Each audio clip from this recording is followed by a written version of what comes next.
குட்டி ரோபோ போல்ட்டின் பொக்கிஷம். முன்னொரு காலத்தில் சிரிக்கும் மேகங்களும் மிட்டாய் மரங்களும் நிறைந்த ஒரு மாய உலகத்தில் போல்ட் என்ற ஒரு சுட்டி ரோபோ வாழ்ந்து வந்தது. போல்ட்டிற்கு புதிய இடங்களை சுற்றி பார்ப்பது என்றால் மிகவும் பிடிக்கும். ஒரு நாள் ஒரு வானவில் மிட்டாய்க்கு அடியில் மறைந்திருந்த ஒரு மர்மமான பளபளக்கும் சாவியை போல்ட் கண்டுபிடித்தது.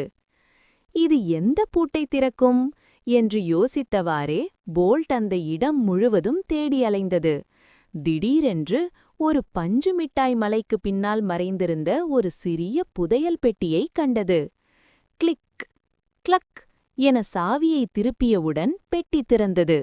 உள்ளே தங்கம் அல்லது வைரம் இருக்கும் என்று பார்த்தால் ஆச்சரியமாக மின்னும் வண்ணங்கள் கொண்ட ஒரு சூப்பர் பவுன்சி பால், எண்ணெய் பந்து இருந்தது.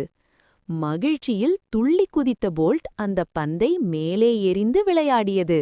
அது மேகங்களைத் தொட்டு பாயிங் பாயிங் என்று சத்தமிட்டு குதித்தது. மற்ற எல்லா விலையுயர்ந்த பொருட்களை விடவும் இந்த விளையாட்டு